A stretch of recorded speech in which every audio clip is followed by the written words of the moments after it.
You'll love that. Download our app today and enjoy tackle-busting benefits with great odds, more markets and same-game multi every NRL match at Palmerbet. Gamble responsibly. For Gamblers' Help, call 1-800-858-858.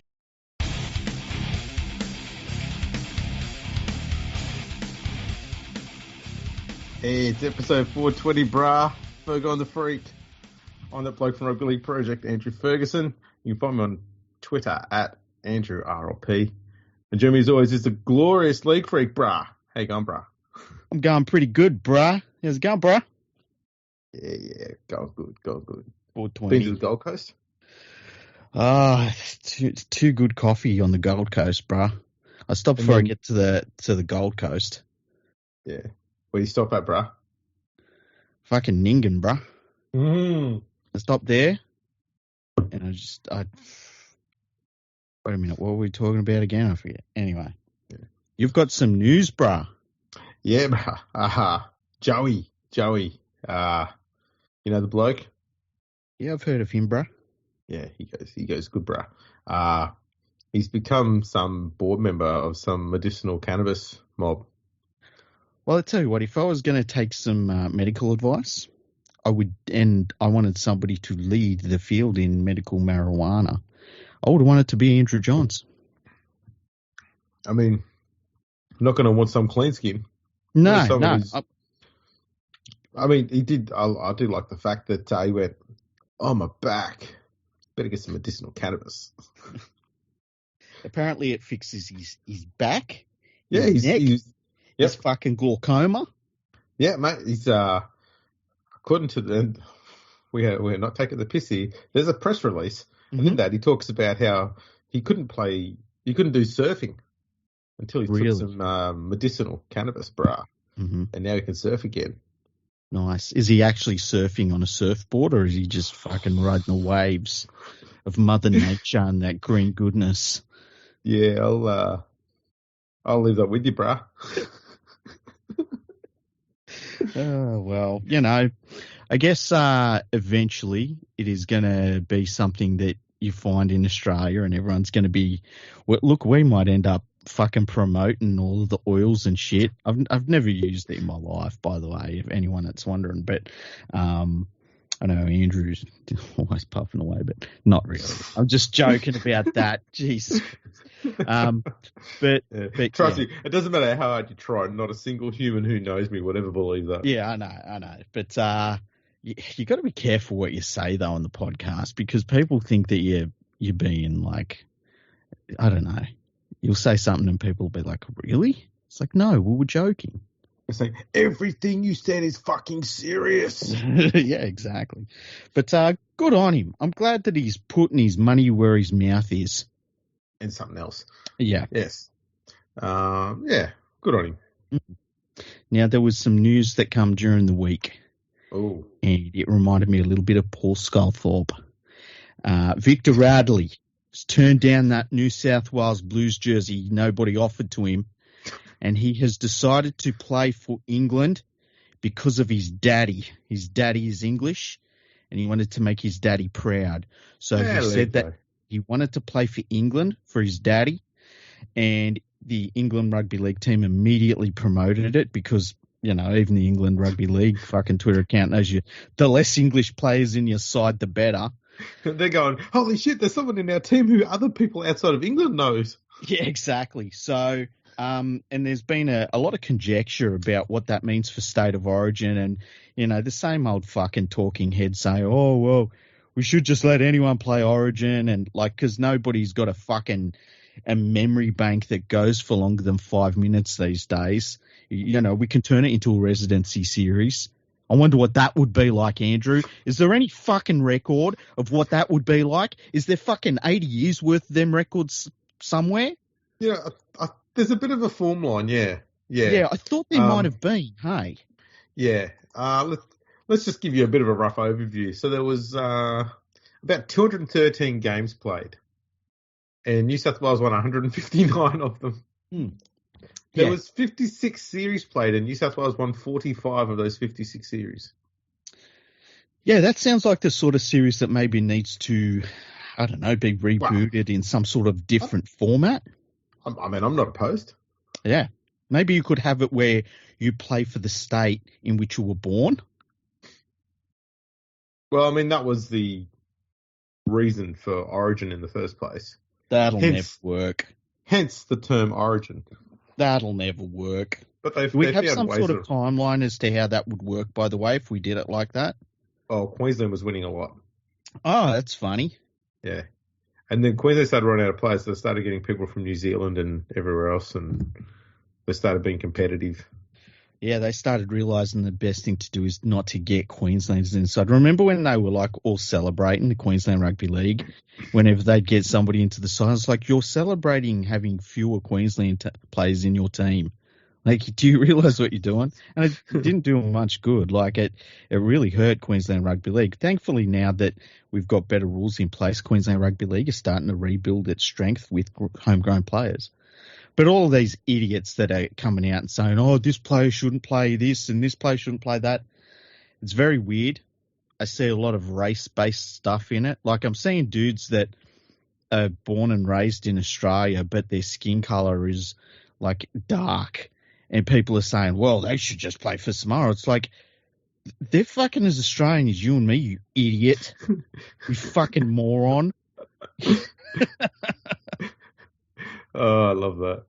I love that. It's true, though. It's true. I know. It's like, I've got more in fucking Jerome Luai and me have more in common than me and fucking Victor Radley, right? Okay, we grew up in the same area. We know the same shit, you know? Probably went to the same train station. What? Went to the same train station. Probably did. Same station antics. But yeah. Seriously. And then people are like, well, they shouldn't play for Australia. It's like, they're fucking Australian, you dumb fuck. I don't know. It's crazy. There's too many dumb fucks that have a voice. That's what it is, Andrew. I cannot argue with that at all. Not one iota. Mm. Not at all. If Victor Radley, right, if he wants to say, you know what, I'm going to become English and it will make my daddy proud, go for it, Victor, because I don't give a fuck. I really don't give a fuck, Victor. If you want to turn your back on the great nation of Australia, you're more than welcome to, okay? But you're a pom. And I will always think of you as a pom. You have to live with that. You've got to drink gravy. You got to get fucking sunburn anytime it's over 18 degrees. You got to warn people when it gets to 40 degrees. You got to talk about fucking melting tarmac and shit. That's your life now, Victor. Do you really want that for yourself? Can I ask, now that Victor Radley's English, yeah, where does he rate amongst the best English players of all time since 1992? 92? Well, see, there's this thing that came out on Twitter the other day. I saw it. Oh. Go on. I have to raise it. Mm-hmm. The Sportsman, some English bullshit thing. Mm-hmm. They asked the question, Britain's greatest ever rugby league player, and they've got James Roby, Kevin Sinfield, Goat Sinfield, Ellery Hanley, Gary Schofield. Obviously, if it's of those four, Hanley wins this thing by a fucking mile. But hashtag Goats Infield has somehow got 38% of the vote. But Hanley's the only one out of those four that is in the conversation as one of England's or Great Britain's greatest ever rugby league player. I don't think he is it. But he's in that conversation. The other three, not even close. No, like you don't even consider. I mean, two of them you don't even consider for the best player in the last 20 years in England. No. So yeah, it's weird. But look, I can't complain that the Sportsman doesn't know anything about English rugby league, because most of England doesn't know anything about English rugby league because it's a bunch of small little clubs in little towns in northern England. Like they all know about what the game used to be because they still celebrate that. Well, they're so busy celebrating what it used to be, and back in my day, they're not looking at now or, God forbid, the future. Do you remember when English rugby league wasn't about talking shit? and doing nothing. Do you remember that when they used to not talk shit and achieve nothing? I remember that. They were good days. Fortunately, they've been gone for 20, 30 years, something like that. Like, remember that great Wigan side in the mid-90s, how much shit that it didn't talk because it just fucking did it? It went out and fucking won everything. They were impressive. There's no two ways around it. They were a very impressive side. Best in the world. Comfortably. They went close to beating Australia on that. Was it the 1990 Kangaroo Tour? Was it the 94 one? I can't remember. Oh, geez, I'll tell you what. I'm going to have a look at this one. Bear with me, people. The thing is, that Wigan team, right, it knew it was a great side. It would take on anyone, anywhere, anytime.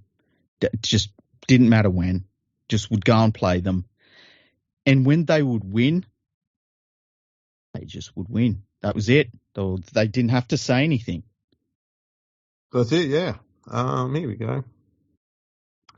Oh, no, I was thinking a bit further back. There you go. They beat Australia several times. So 1909, 1911, 1948, 1959. Think about that. That's an Australian team full of future immortals. A lot of the Dragons players. Beat them again in 67. Even more immortals in there. A draw in 1972. And a bunch of pretty reasonably good results against Australia as they were taking the game to the next level. So in 78, Australia won 28-2. In 82, they won 13-9. In 86, they won 26-18. 1990, Australia won 34-6. And in 94, Australia won 30-20. And Wigan, they don't promote it. That's part of their history. They don't have to promote it because they did it. And you got to admire that. Absolutely you do. Absolutely you do. God, that's some good teams. They did, yeah, they did. Well, it's interesting because up until about 95, if somebody had said Wigan is the best rugby league team in the world, it would be pretty hard to argue with it.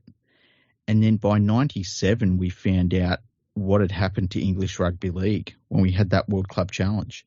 And it was only half of the Australian competition versus Super League. And they decimated the Super League clubs. And I think that a lot of people within the England Rugby League setup, not so much fans, because I think the English Rugby League fans over the last 20 years, I think they understand what the scenario is with English Rugby League compared to Rugby League elsewhere. But I think people within English Rugby League still look at 97 and think that's an anomaly. But the problem is they see every other result after that as an anomaly as well. To the point where you get to, Great Britain can't beat anyone when they come to the Southern Hemisphere a couple of years ago and they say, oh, well, yeah, but that was that Wayne Bennett anomaly. That was him. That wasn't. He single-handedly destroyed English Rugby League. They were going along so fine until he came along. Well, they used to blame Bill Harrigan for being biased against England and that. You can't argue with it. He is Australian. But then they had an English referee, something Smith. I can't remember his first name. Was his name Robert Smith? Robin Smith? I can't remember. Something like that. Anyway. Let's go with Rob Smith. We'll agree on that one. Let's just call him Robbo. Anyway, they used to say that he was the problem because he was so unbiased that he was biased against Great Britain. And there's always something, It's always something. But, the rest of the world just keeps playing rugby league. Yeah. That's the important thing.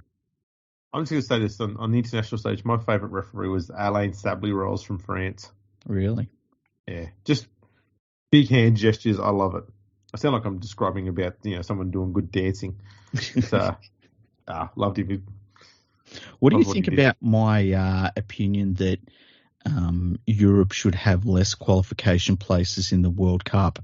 Because, quite frankly, the strongest area for rugby league worldwide is the Pacific, and that the Pacific should have more places for teams to qualify, and there should be less European teams. Because I look at the European teams and it's like, well, why is Scotland there? Why is Wales there?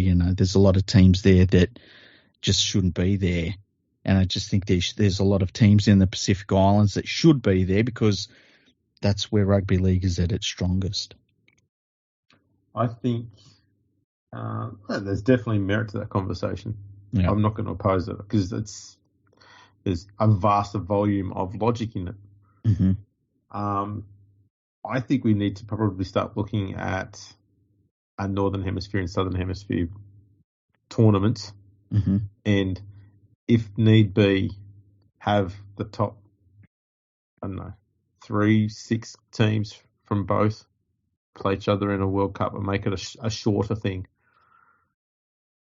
See, and that's something that the coming together and having a shorter thing at the end. That's only if the International Rugby League thinks it's necessary. I don't genuinely think it would be. I think we're at the stage now where everyone is pretty confident that the Pacific nations are vastly better now at rugby league than anything north of the equator. 100%, yeah. So the proper World Cup will be down here, and then we can have a dinky-die thing afterwards where we invite over these teams and built them around and go, well, it's nice of you to come along and play along. That was nice of you. Yeah, it's going to be interesting to see how the International Rugby League, as those results turn against Northern Hemisphere sides, how they respond, because everything we've seen out of the International Rugby League is skewed towards Northern Hemisphere teams. There's a fallback. Mm. Right, so you get more points regardless of the result. You get more points for the shortest distance from London being played. Yeah, it'll be something like that. Yeah. Although so no, every shortest... kilometre after the first 400 kilometres, every kilometre after that, you lose like 3 million points. It'll be the shortest distance from Bradford. Okay. Because even the England Rugby League team doesn't play in fucking London. That's like foreign territory for the England Rugby League team. That's right. They used to, back in the 90s, play at Wembley. Yeah, people would go up. They'd go to Wembley. People from London would go and enjoy watching the Great Britain side. That were great. Yeah, they were great to a point. And then, would you cross the street to watch the Great Britain team at the moment? Watch it. They played in Warrington, and it was England versus the combined nations, and Warrington didn't turn up to watch them. What was going on in Warrington? Yeah, there was a fete on at the local church. Mate, you do not turn down a trip to the fete. Fucking Warrington. You might get yourself a new Bible stand or something. They had a drug overdose to attend. Oh man! See, I was making it out to be God-fearing people. Nah, Warrington people don't give a shit. No, I know. I mean, they live in fucking Warrington. If they gave a shit, they wouldn't live in Warrington, would they? They go to Wigan. Yeah, they think of Wigan as the big smoke. It's like St Helens. St Helens think of Wigan as the big smoke. So there was some news today that came out that George Burgess from the St George Illawarra Dragons has been in rehab for a number of weeks, dealing with some personal matters. And it made me think about what a weird signing it was when they did sign him, and that it just is one of those things that hasn't worked out for him. He had a legal issue as well a couple of months back that he's had to deal with, but apparently him being in rehab has nothing to do with the legal issue. Of course not. But yeah, that's something that St George come out today and informed the media and supporter base, I guess, about that. And then on the weekend, we had a funny situation that we should probably talk about where the defending NRL and world champion Penrith Panthers decided to rest a number of their State of Origin players against the West Tigers. They beat the Tigers despite 7 players out, something like that. So fucking disrespectful, mate.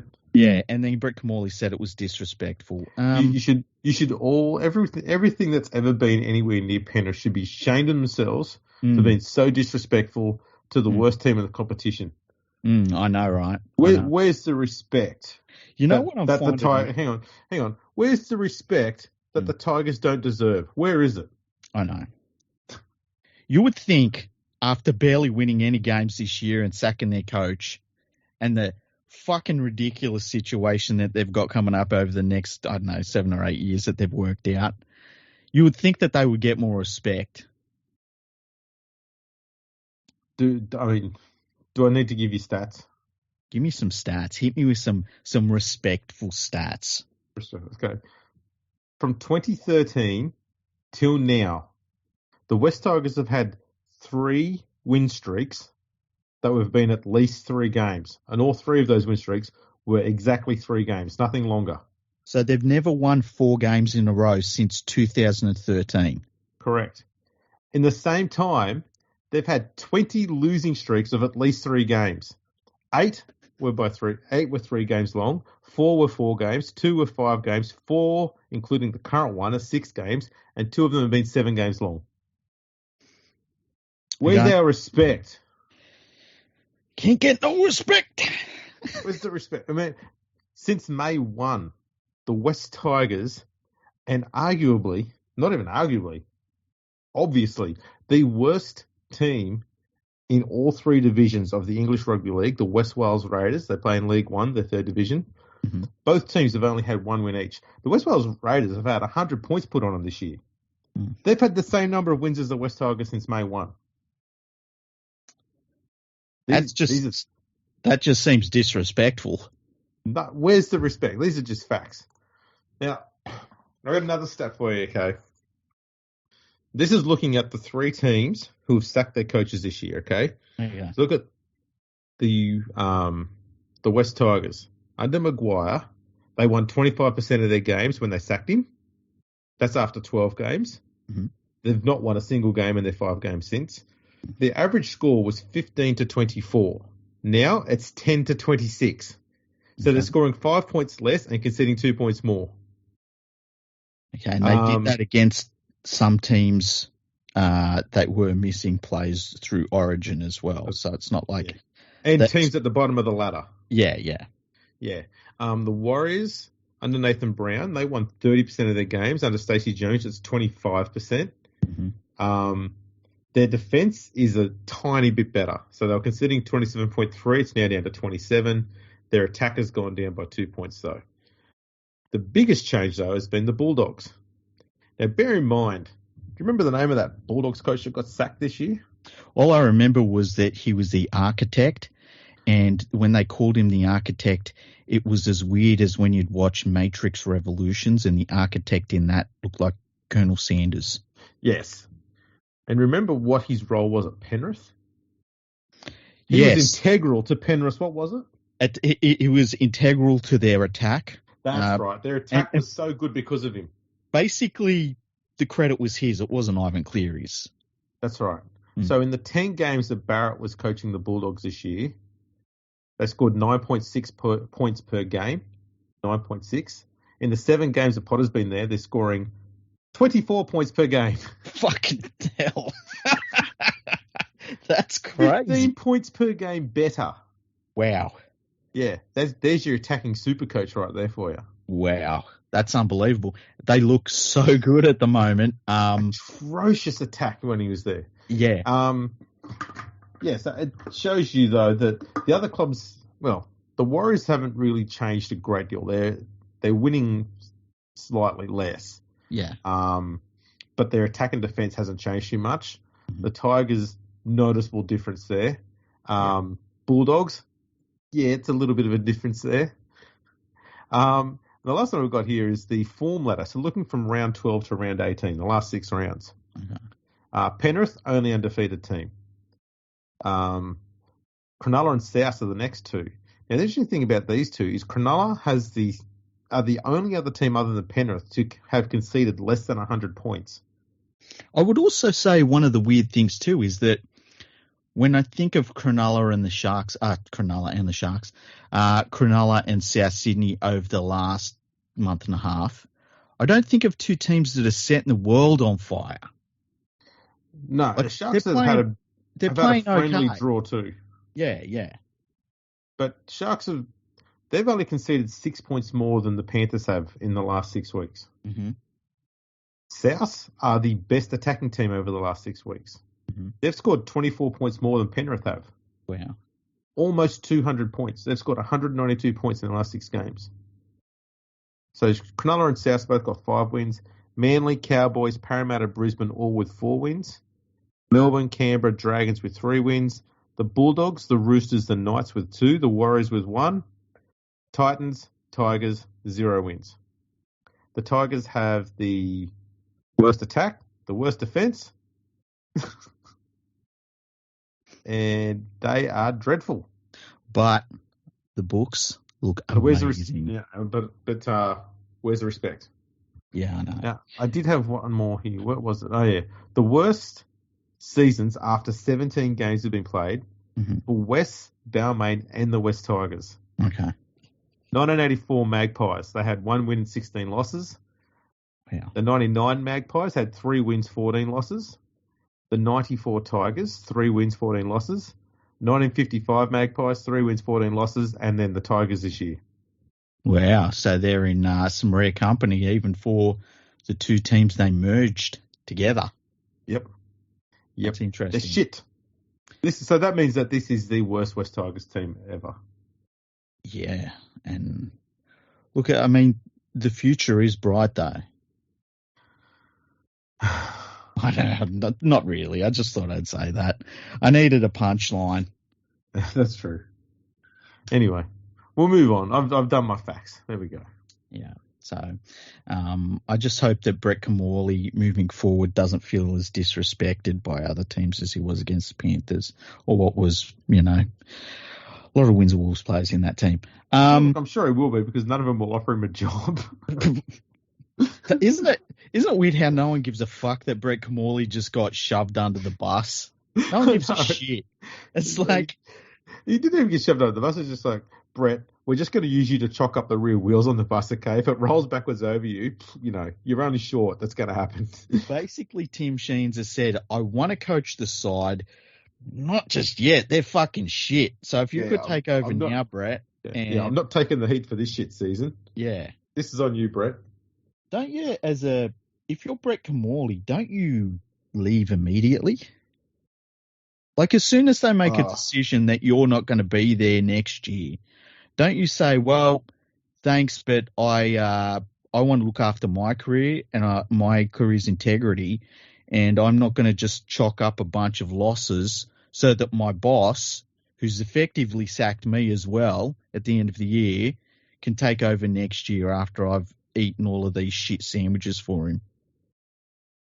Yeah, I'd just say, you know what? I don't need the shit. And just walk out. Yeah. And just see who's going to handball it then. I reckon that they'd make Robbie Farah captain. I wouldn't be surprised if they did that. Yeah. I reckon they'd put Farah in there because they're good at throwing Farah under the bus. I don't know. I've got opinions on Robbie Farah at the moment that I know you wouldn't like. I know you'd hate them, actually. Well, we're here now. No, I don't want to bring him up because you can't get dick teasing people like this. I like to tease. I think Robbie Farah. I think that there's no self-awareness of the optics of where he's at the moment, and I think if you brought that up to him, he'd do a fucking whinge about it. I think that at the moment, it looks like he's been a massive white ant, and I would be absolutely fucking shocked if by 2025, Benji Marshall is the one that takes over as the head coach when him and Robbie Farah have been equal footing assistant coaches. I thought the plan was that Benji was always going to be the head coach. Well, I think that that's the plan, right? But as I said in the last episode, the absolute perfect plan is that Tim Sheens coaches the side for 3 years, right? And then during that 3 years, Robbie Farah and Benji Marshall are his assistant coaches. And at the end of that 3 years, Benji Marshall then coaches as the head coach on a 2-year deal, right? That's the perfect case scenario. In the best case scenario in the NRL right now, right, with Penrith, if I said to you, Ivan Cleary is the coach until 2025 and then Cameron Ciraldo is going to take over, wouldn't you say, wow, that's a fucking long way away, dude? Okay, you sure we're all going to get there? I see what you're getting at. Yeah. Like, are we sure that Tim Sheens isn't going to get sacked when he takes over? You've got to look at it through West Tigers' eyes. Yeah. Okay. Yeah. You know that every season that you coach there is going to be shit. Mm-hmm. So you'll bide your time. Who wants to jump into a shit sandwich? You never know. In the future, it might have sugar on it. Let's wait for the sugar. Yeah, I get that. I get that completely. I just think it's weird that, like, if you said in 2025 the Panthers going to be taken over by Craig Bellamy, I'd be like, well, that sounds good, but that's a fucking long way away, you know? But that's Penrith. They're successful at the moment. But that's what I'm saying. Like, they've got a future at the moment. I know. That's what I'm saying. This is the perfect scenario I'm going for, right? The West Tigers are the perfect scenario. There's no such thing. Tigers don't have perfect. They don't have a scenario. Okay, here's a question for you. Do you think that Tim Sheens will see out that 3-year deal? Yes. You really do? Yeah. Would he be the longest-serving coach? He's got that club by the balls, man. I know, but he would be the longest-serving West Tigers coach since Tim Sheens. Yeah. You know what I mean? Because, I'll tell you what I reckon is going to happen. Okay. Is that he'll coach for those 2 years, okay? Mm-hmm. We'll put Benji Marshall in. It's 3 years. Yeah, he'll make it 2. Okay. He'll say, I'm too old for this. I've taught Benji all he needs to know. He'll do 2 years, put Benji in, and he'll say to the club, look, Benji's obviously only been assistant coach for 2 years. He's still a bit wet behind the ears. How's about you put me back on as coaching director and I can be his mentor? And I'll just do that for 5 or 6 years, okay? We'll just do that for now. And he'll just stay in that sort of role forever. Because that's what he wants. Oh, that would be so cunty. Because he wants control all the time. That is more than likely the reason why they've put this stupid plan together of having Tim Sheens coaching for 2-3 years and then having a complete novice who's done no assistant coaching at all getting thrown in as the head coach in a few years' time. And you and me fucking love Benji Marshall, right? Yeah. We've done episodes talking about should he be an immortal, and we both lean on the side of probably, right? We love him, right? Yeah. We've also had episodes where we've talked about why great coaches or great players find it difficult to be great coaches, right? Yeah. And it has nothing to do with what they know about football, what they've achieved or anything. It's just being a head coach is like being an artist. Yeah, some people are artists, some people just paint. Okay. Yeah. And like the idea that in the next 3 years, Benji Marshall's he's going to be in that position where he is all of a sudden the coach the West Tigers need. It's like, man, it's got to be the perfect situation to line up every way for this to work for the West Tigers. I want to ask you a question. If you were the West Tigers chairman or CEO, all right, and you had brought Tim Sheens to the club and said, Tim, we need you to do a review of the club. We see that our junior development isn't quite where we want it to be. We want to have a look at our coaching situation. We want you to just come back and just tell us what you think. And he comes back to you and he says, well, look, I think we should sack Michael Maguire and put in somebody. And my plan is that I'm going to be the coach for 3 years and then Benji Marshall's going to be the coach 2 years after me. What would you say to Tim Sheens? We've paid you good money to come in here and give us a genuine, honest, intelligent, professional solution. If we wanted a comedian, we would have gone and hired one. What part of this concept that you've put to us is better than what we currently have? We're going from a bloke who got a team that had struggled and had even been kicked out of the competition for years, decades. He changed their DNA and made them a successful club, and they still are. They're still punched. They're still in the finals. They're still one of the top teams in the competition years after he left. Mm-hmm. How is getting you back here for a few seasons and then getting a bloke who's never coached a fucking thing in his life, making him the head coach, and you're going to teach him how to do all of that while coaching an NRL team and teaching him how to do it as well at the same time in the space of 2 or 3 seasons? How is that a better, smarter solution than what we currently have in place? I agree completely. It's madness. And the dumb thing is, the West Tigers have come out and said, well, we're going back to the Tigers' DNA. And went, the fuck is that shit? The Tigers' DNA is a club that got 4 premierships and 3,000 fucking wooden spoons and got dicked every fucking week in its last 2 seasons, and a Balmain side that was slowly dying. But Balmain made the finals in every fucking decade that they played in. That's the one thing they had. They were competitive. They won 14 titles. Mind you, all of those were, well, all but one of them were before World War II. But still, they had some success to lean on. They had something to be proud about. Yeah, I mean, it's not the best DNA, is it? This is the DNA that you leave on top of the bed sheet and it ruins your mattress, quite honestly. It's the DNA of a frog that's been run over by a Mack truck. It's the sort of DNA you find in a dead rubber on the fucking down a laneway. Yeah, it's a weird situation. It's stupid. It's stupid. The minute they sacked Maguire, I thought they are not going to find a better option, and they've gone out and found the possibly, wouldn't say the worst option because that's Trent Barrett, but they've found maybe the second worst option, and that is Sheens followed by a bloke who's never coached before. Yeah, it's a weird one. It's a very weird one. Oh, 5 more years of me whinging about it on the podcast. I'm sure you people will love it. Lock it in. Yeah. Next year I'll be going on about all the players, all the player selections, and we'll probably have what would be a good one? Oh, you'll probably put Nofaluma in the front row. Mm-hmm. That'll be a good one. Hey, the NRL website just shat itself, hey? Did it? Yeah, you go to NRL.com and it says, sorry, we dropped the ball. An error occurred trying to load the page you requested. Please try again soon. The URL might be up for sale.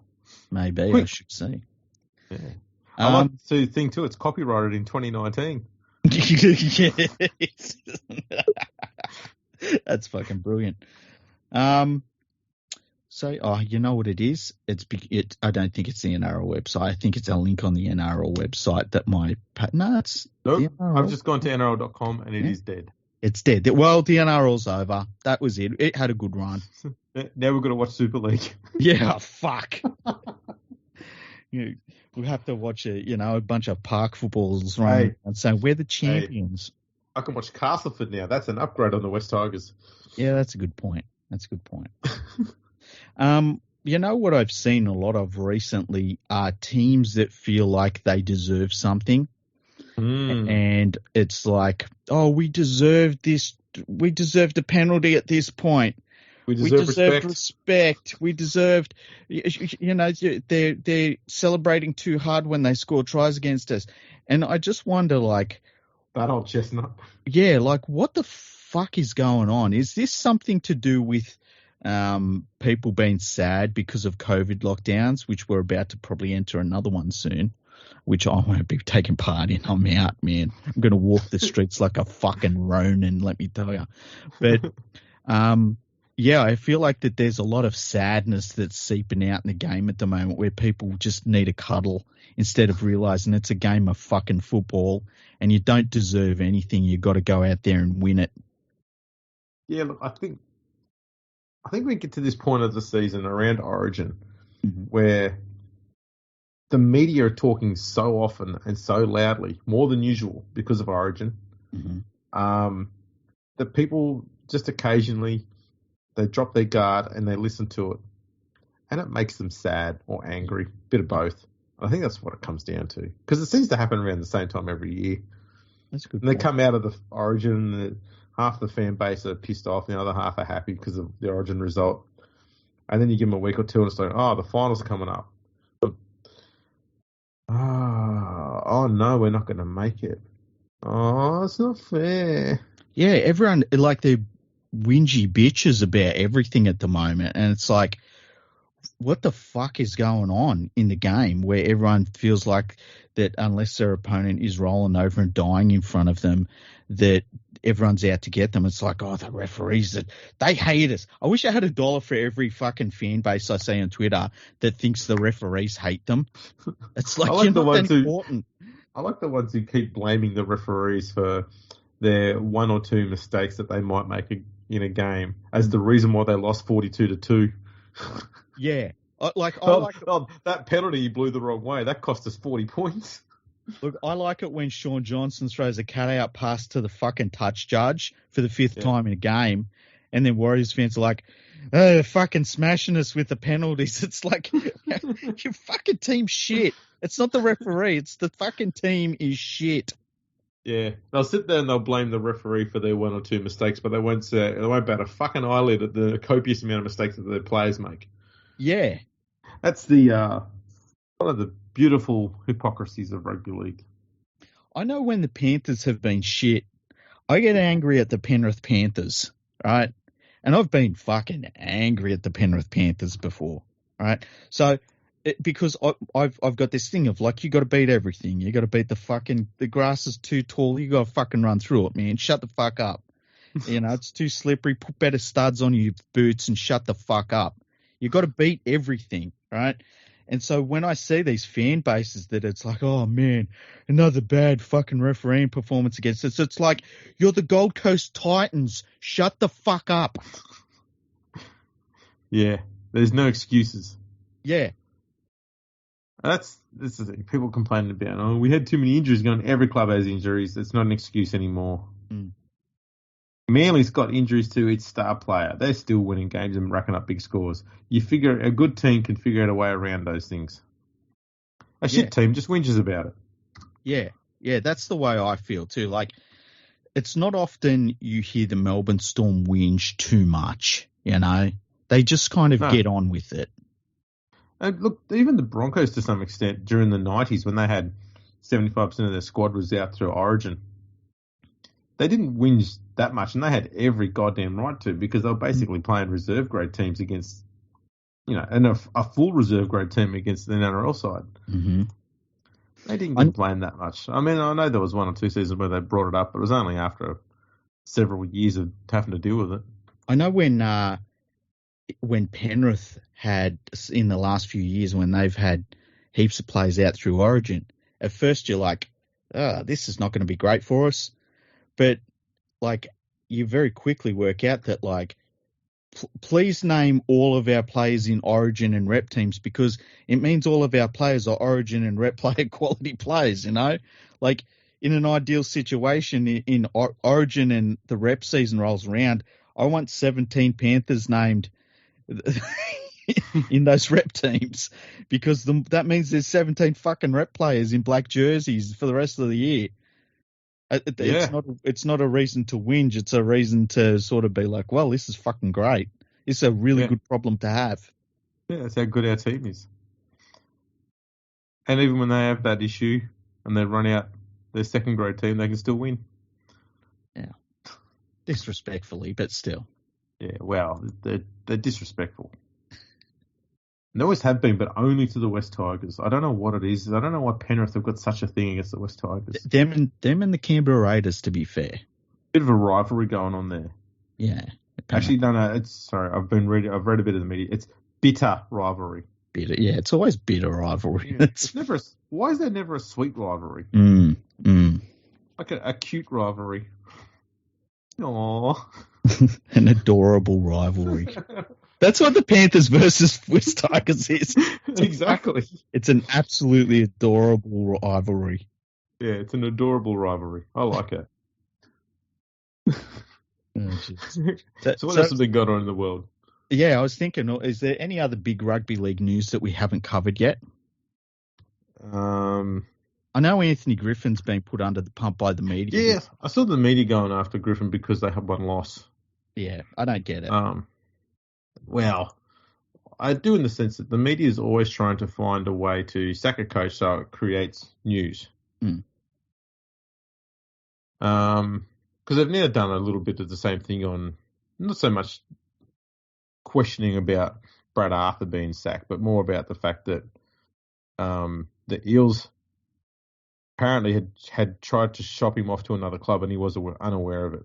Well, my understanding was it was his manager that shopped him to another club, and that's his manager's job.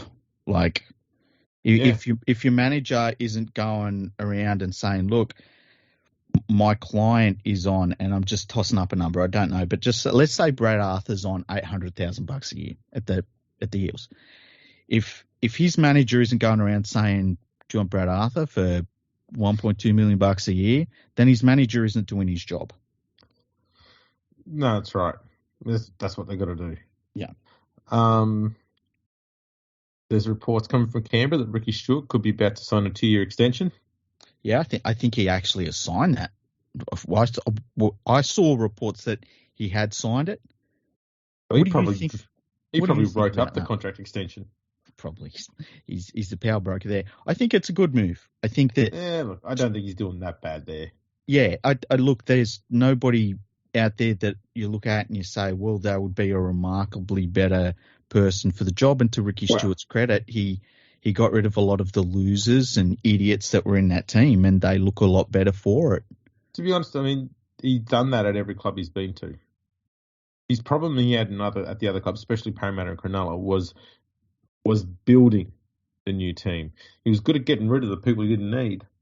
He's great for a clean out, but building that team to work from, especially with local juniors, that was always his struggle there. He's starting to, I think he's more comfortable in that Canberra structure, so he's a lot better at understanding it all there and making it work there.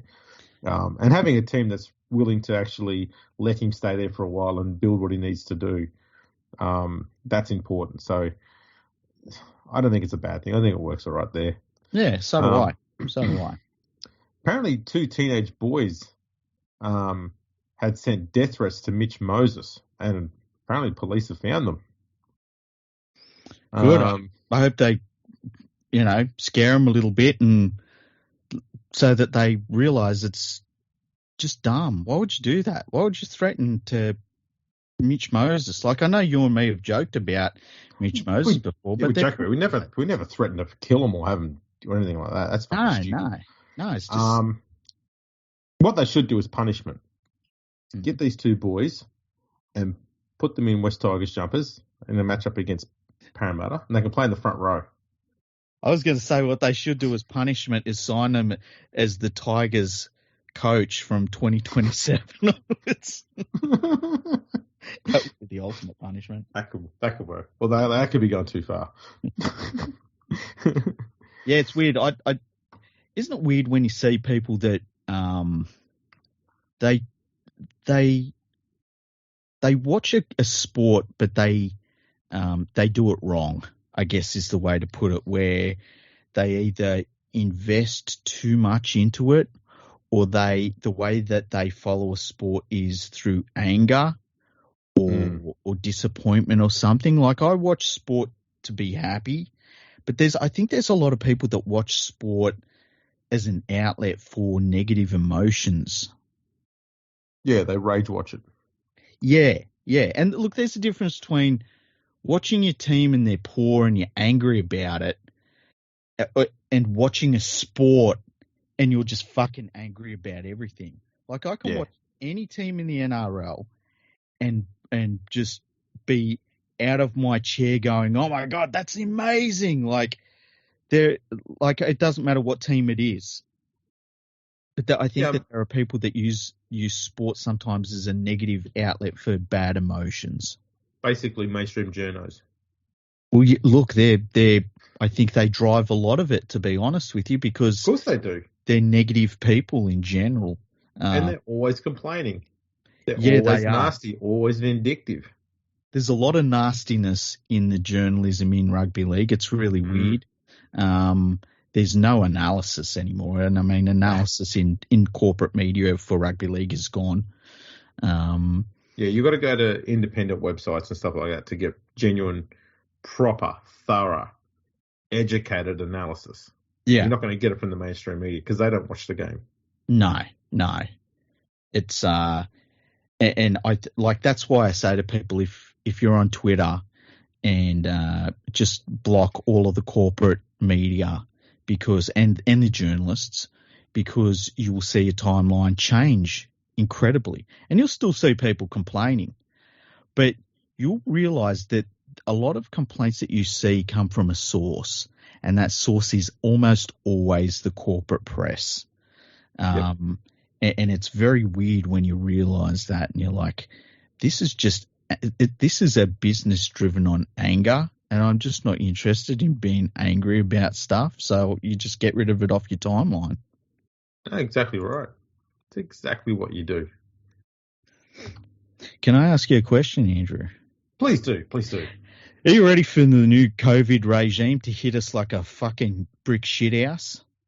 Well, I've been through a few of them already, so what's another one? I've got to say, I'm fucking out. I'm not doing anything. Everyone can do what they want medically. I'm not going to give medical advice on here. I'm not Andrew Johns. But me personally, I'm fucking out.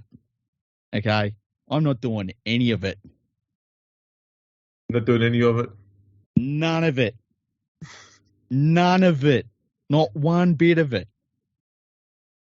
I'm going to drive further than 5 kilometres. Is this legit going to happen, or is it just a fear thing coming in? What the general, like, is it just they're trying to scare us into saying it's going to happen, but it's not going to happen? Yeah, like sometimes I find, having lived in Melbourne, the threat of a lockdown would be used to try and make people become a bit more strict with their movements and what they were doing, and go, oh, we better behave ourselves so we don't get another lockdown. It's like a punishment threat. I guess. Do you think that might be what's come along in Sydney? There's a lot of those punishment threats, though. Like I saw one today where it was like they said that 1 billion animals were either displaced or killed by bushfires that we had not too long ago, and that we need to change for the animals. And all I could think of was, what the fuck are we supposed to do? Teach them to fuck quicker? Like if fire, one of the most natural things in the world, decides to wipe out 1 billion animals, what the fuck am I supposed to do about that? I will teach wombats to fuck quicker. I will. But outside of that, there's a video that won't appear on YouTube. Well, why not? It's nature, isn't it? Watching wombats fuck. That's what I tell myself. I'll leave you with that one. I was contemplating their awkward silence. I thought, no, I can't do that to you. It's like when they say we're going to have to get used to a future that where you don't eat as much meat because meat pollutes the environment. Anyway, I'm onto my private jet, onto my next conference. I'll see you later. It's like, fuck you. Yeah, exactly. We'll keep making more cows. Oh man, I'm going to eat all the meat.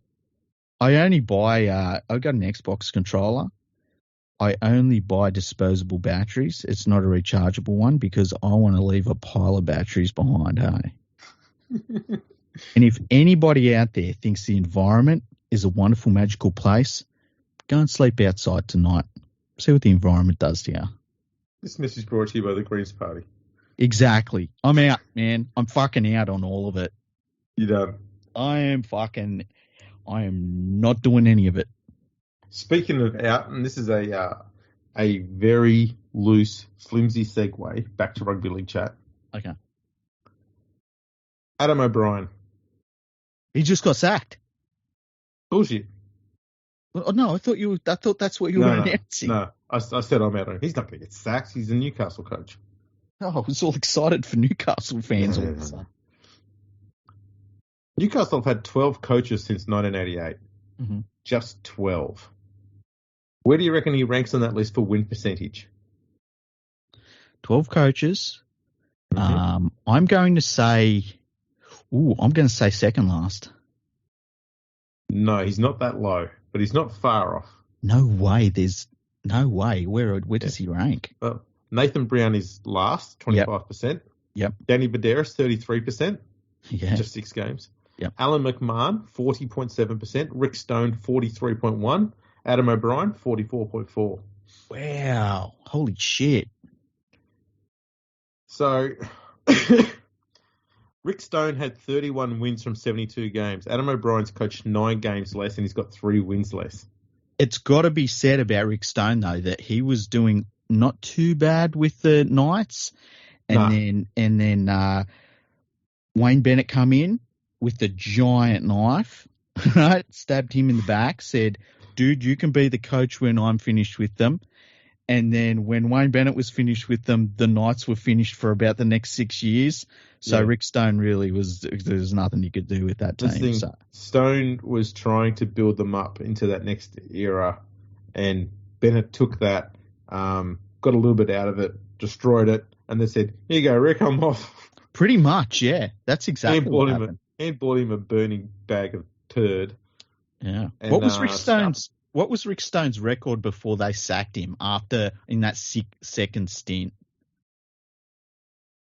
In 2015, yeah, he had 6 wins that year. And he saw out the whole season? 6 wins in 18 games. Okay. So 30-odd%. Look, that's not too bad considering the team he had. And he won his first 4 games of that year, so he only had 2 wins for the remaining 14 games. Oh, that's a rough one. Yeah. But that'll do it. He wasn't doing too shabbily. It was with the quality that he had there. Yeah. And then Nathan Brown steps in and does a rebuild. A Nathan Brown rebuild. Wow. That was sad. You wouldn't want Nathan Brown building a fucking pergola for you, would you? He'd turn up with just a bit of tarp. And then he'd just hand it to you. Here you go, you finish it off. Yeah, you get to the end of it, and it'd be half up, falling over and stuff, and you'd say, let me tell you about my daughter. She's to blame for all of this. Yeah, I gave her the hammer. Look what she did. Anyway, I'll give it up on building pergolas now.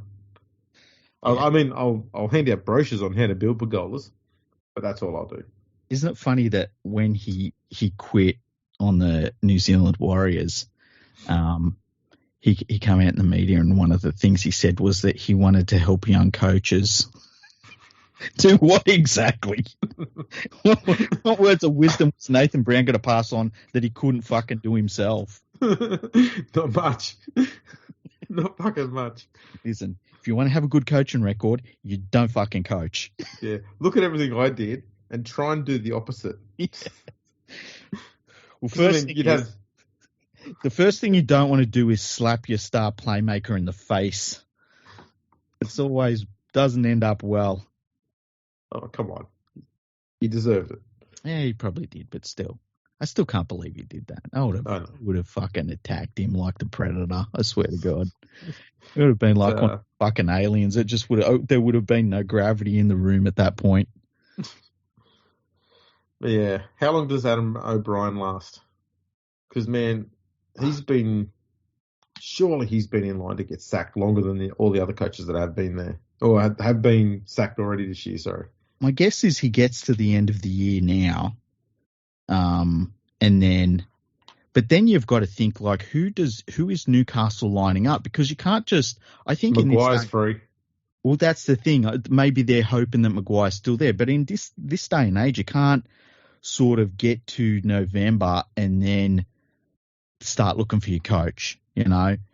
You've kind of got to line it up beforehand because the new coach wants to have certain things in place. He's got to get together his assistant coaching side and He normally doesn't want the guys that have already been there because they've been crap. They got their head coach sacked. So I don't know how that process would happen, but yeah, that's my guess is that O'Brien sees out the year. And yeah, I would have Maguire. It'd be at this stage, it would be Maguire and then Tuvey. That would be my top two. Yeah, that makes sense. Yeah. They won't do that.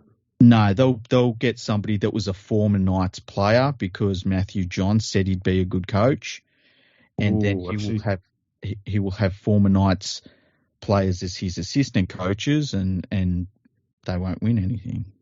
That's how it works. That's exactly how it works. They wait for Matthew Johns to make his statement. Yeah, pretty much. You just say, "Oh, this bloke's a good bloke." You go, "Oh, Joe's giving his blessing." Oh, sorry, not Joey. The other Joey has given his blessing. I actually had somebody on Twitter bring up a really interesting point about when the media says this is going to be the next great coach. And they're saying about Cameron Ciraldo at the moment. And they were saying like that people like Dean Young had been assistant coaches at a number of different places. And these places they had gone from being not great clubs to better than they were before. And why is somebody like Dean Young not put forward on the same level as a Cameron Ciraldo?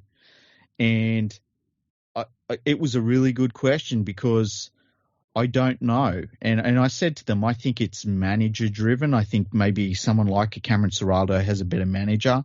And so you see their name in the media a bit more. They get pushed more by the media. But as we've said on this podcast, you never know. I don't care who you are. No one ever knows you're going to be a good first grade coach until you've been coaching first grade for a little while. And you either have it or you don't. I agree. And if you've got it, everyone's going to know about it. At the moment, the way they work, like, remember Garth Brennan? Yeah. And Matty Johns pushed that barrow way up that fucking hill. Yeah. Stupid. Look, even somebody like, you look at Brett Camorley, right? On paper, Brett Camorley should be a great coach. He should be a really great coach. To be honest, we're not really going to know. Well, not at these West Tigers. No, and this is not the best way to find out whether you're a good coach or not. And that's why I think he should leave immediately, because this is going to kill his coaching career. Oh, yeah, absolutely. I'd walk away in an instant from there. Just say, you know what? If I'm not doing it next year, why am I doing it at all? Mm-hmm. Mm-hmm. Fuck is. He was doing. I believe he was the coach of one of the lower grades teams. Yeah. That's how he got the gig. But yeah, I wouldn't fucking do it.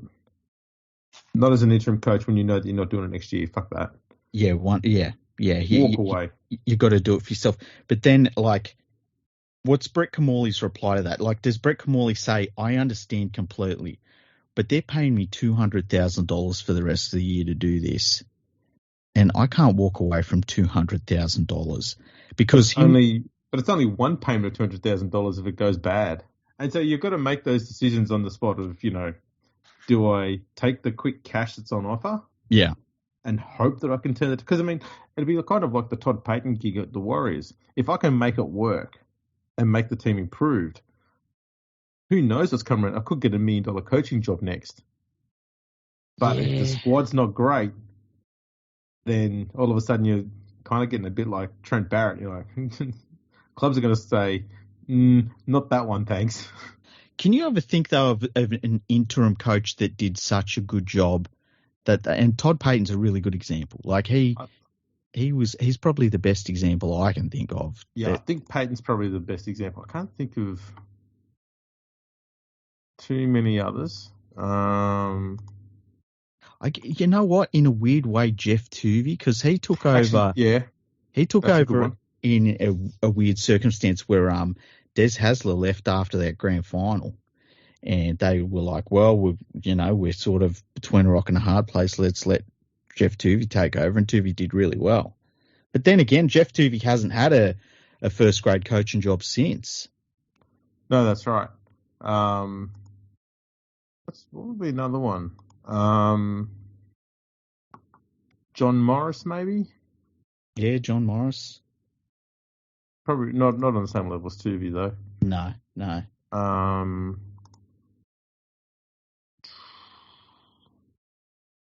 to think of us there might be. Going through the list of coaches, see if any stick out that might have started out as an interim coach. I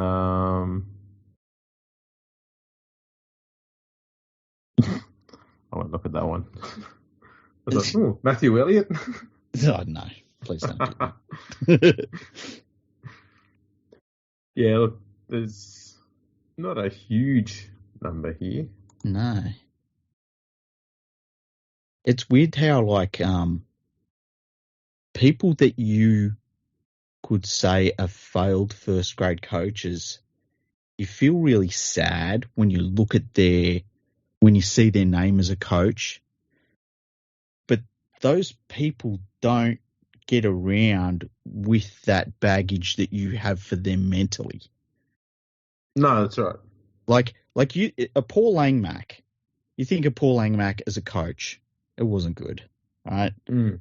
But Paul Langmack is a fucking happy guy. Like, he's not getting around thinking of himself as not a good first grade coach. But it's weird how you have that emotion about a poor first grade coach. Yeah. Like, somewhere out there, Garth Brennan's living a good life, you know? Well, we assume he is. Yeah, hopefully. I wonder what he is doing now.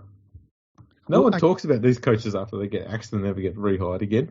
Yeah, that's the thing. Like you think of, say, Jason Taylor, and we think, oh, man, he had a rough go as first grade coach a number of times. But I bet Jason Taylor is pretty happy with how his life has turned out right now. You know what I mean? Yeah, I think didn't he go back to being an assistant coach at the Roosters? Roosters, yeah. Which is where he came from initially. He might be the North Sydney coach. Here we go. Brad Arthur was an interim coach in 2012. Ah, there you go. He's had a long career. Then he missed 2013 because I think Ricky Stewart came in. Then he got the coaching gig in 2014. Ah, he did a reverse Rick Stone. Yeah, he sort of filled in, bided his time. Yeah, because I think it was Ricky Stewart at Parramatta in 2013, that diabolical season he had. Man, if you're in a good situation, you've got to stick with it. That's Absolutely. the Bulldogs. The Bulldogs right now should just go to Potter and say, hey, dude, just stay here. But Potter, this is the thing I don't get about clubs with Mick Potter is he's proven, no matter where he's gone, that he's very good at what he does. Hmm. And he's never gone to an easy situation. No. It's easy to do a Nathan Brown and go to a Huddersfield town that had already been set, or go to St Helens and be successful. Yeah. But as soon as he found that when he went to a club that wasn't set, that hadn't even got to the bottom yet, let alone needed rebuilding, you start to see how good they are. Mm-hmm. Mick Potter, though, he went to Bradford when they were broke. He got them back up into, I think he got them back up into Championship, second division. Mm. Went to the West Tigers. He was turning them around before Tallis opened his fat mouth. That's all it was. Oh, I need to have an opinion to be famous for 5 minutes. No. Oh, Mick's my friend. I want to help him out by getting him sacked. Good work, you fucking dick.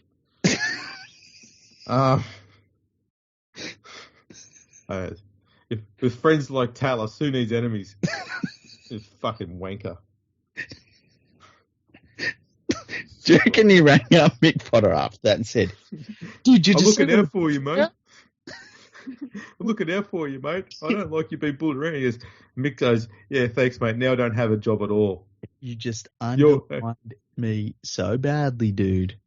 And then he goes, yeah, no worries. He's going, I was being sarcastic. Going, what's a sarcastic? Fuck off, Gordon, you dumb prick. Don't call this number again. Fucking Tallis. It's weird how some situations are good and like just stick with it. And Potter at the Bulldogs, for whatever reason, it's working. And you don't know how long it's going to work for, but just keep with it, because why would you change? And I tend to think that Ivan Cleary's like that at the Panthers. Like, obviously he went to the West Tigers and that was a fucking disaster. Like, there's no way around that. It was terrible. Yeah. But he's come back to the Panthers and, like, it's been great. He was great at the New Zealand Warriors, as we've talked about.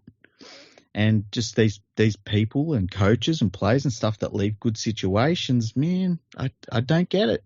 I understand wanting to make more money and stuff like that, but sometimes when you're on good money anyway, you're better off just staying in that good situation. Fully agree. Can't argue with your logic again, mate. You've been flawless tonight. I started off pretty angry. Wow. Let's go. I'll take over every now and then. So I reckon we should put out our stats, not our stats, our preview for the upcoming round tomorrow. What do you reckon? Sounds good. Okay, excellent. Which then means I've got to ask you the question. Yes. Have we had any emails? I think we have. Let me go fire them up. Get excited here. Yeah. Put him off guard there, people, saying he's got to fire up the email machine. The old email machine. It's so many emails too. It's ridiculous. Another team has entered our tipping competition, by the way. Brian Yawning. That sounds like a real name. Now, speaking of, I don't think I've been putting my tips in for the last few weeks. Oh, really? And I don't think anyone would have known it any different. Oh, man. Dreadful. Okay, so we've got an email here from Joe. It's an interesting email too. Sure it is. The subject is American Rugby League fan. And he says, I'm an American Rugby League fan who follows Souths and Melbourne in the NRL. And then he says he's also a Utah Jazz fan in the NBA, which I feel sorry for him, man. Utah Jazz fan, as a Rockets fan, you probably know how much sympathy I have for you. Okay, here it is. If you have a question for me or want me on your pod, please let me know. Also, I'm interested in elections and voting broadly and would like to know about your experiences voting in Australian elections. And then he says, I would have voted for the Greens/ALP in the last election, but I don't care if you voted for Liberals, Pauline Hanson's One Nation Party, etc., etc. I enjoy listening to your podcast and have been a fan of the site for many years. Well, thank you for that, Joe. That's really interesting email and one that's pretty, like, it's kind of like non-rugby league related, hey? Yeah. So what are your thoughts on voting in Australia? Because I think that compulsory voting is a good thing because you get the politicians that the vast majority of people have picked. Exactly right. No one can complain. Yeah. I find that Americans find some of the Australian systems trivial. Mm-hmm. Not wrong or bad. It's just so opposite to what they have that they can't quite wrap their head around it. Mm. And that's, again, it's not a criticism. It's just there's some things we have which are poles apart. And the voting thing is one. There's so many things that can infiltrate the American election system that we've found in the last few elections anyway, that can sway it. And we do have a similar thing here as to how they have over there, and that is the right-wing mainstream media and the impact it can have and how it can be bought by certain areas, I guess. So, certain opinions come along based on who's paying for those opinions, so to speak, and trying to sway views and stuff like that. Americans have got a lot of power wrapped up in lobby groups. We don't really have that here. I don't think anyone's really that heavily invested in Australia, to be honest. As far as the overall system goes, I think no one really complained that much when it became compulsory, and no one really whinges about it anymore. Because all you got to do is you can put in for a postal vote and get one sent to you, so you can do it at home before the election, or you can just rock up to the election, stand in queue for a while, and you don't even have to vote on paper if you don't want to. You just got to get your name ticked off the roll. Go home, get a sausage on your way out. Softens the blow a bit. And then depends where you put the sausage, really. That's true. I think that compulsory voting is a good thing. As I said, I think it gives you a more representation in terms of who you get for your politicians. I think that having standardised ballots throughout the nation and counting systems and how it's all controlled by the one body is a very good thing. Whereas in the US, it is very fractured. They have all sorts of different voting systems, and it does open it up for something to go wrong at some point. And in terms of our political parties and influences and stuff like that, I just think they're all the same thing. I think that they're one of the interesting things we have in Australia, and in a weird way, it's a good thing, is that there's a certain level of apathy in terms of our political landscape. And I think that stops extremism to a certain extent. We do still have it, but not to the levels that you see in other countries. I also think that there should be just that standardised system. But yeah, I just think politicians are all the same thing, to be honest with you, and all the parties in Australia, they're just, they say one thing and they all do the other. There's a politician right now. Yeah, he just released a policy. Oh, great! Now we can't eat meat. And he's back to sleep. He must be in Clive Palmer's party. Oh, he must have one of those comfortable first class seats on his private jumbo jet. Of course he does. Good work, fella. Yeah, that's pretty much it. If you want to come on the podcast, mate, we've got no issue with that. Yeah. Now I think we had another email, and I got to find it. Hang on a second. I get so many emails, it's ridiculous. You might have got a text message too. Wink, wink. Okay, hang on. I'm just looking. I'm trying to do one thing at a time. Hang on. Still looking. Yes, I know the website's updated in that email. Still looking. Come on. I can't find any other emails. So we also have a situation where one of our followers, our long-term followers, is doing Dry July. It's Mofo Storm Fan. Now, we'll put this link in the description of this podcast. He's doing Dry July. I'm just opening the link for it now. He's raised $30, but he wants to get to 500. Yeah. So AJ has put in some money for him, and Liam has put some money in for him. We're going to chuck in a little bit on behalf of the Fergo and the Freak podcast as well. And we would like all of our listeners, if you can afford to chuck in a little bit on Mofo Storm Fans Dry July. He's been a supporter of both you and me for a long time, hasn't he? Absolutely. Yeah. So, yeah, get behind him. It's a good cause. And, do what you can. And as he says in here, it's that time of year again when he asks everyone to open their wallets and help him raise some much-needed funds for cancer research. Let me give up alcohol for a month so that you don't have to. He's taken one for the team. The least we can do is donate some cash to him, and it goes to cancer research. Exactly. Come on, people. Follow our lead. We're going to put some coins in there for him. Mm-hmm. And we'll get him. He wants to get to $500. Surely we can get that done. You'd think so, hey? Absolutely. We'll get there. So go check out Mofo Storm Fans. As I said, we'll put the link up. We'll share it on the socials as well, so you'll get to see it as well. Yep, 100%. And if you can't donate a cent to it, that's fine. Share it around. Yeah, that's the best way to help out. If you can't donate, share the link around. Yeah, because that's half the battle, getting these things seen. So exactly right. It's for a good cause. Bloody oath. Well, it's been a fantastic episode, Andrew. I think we've probably offended as many people as we possibly can. Yeah, bro. Oh, man. Hopefully Andrew John's neck is feeling fine right now.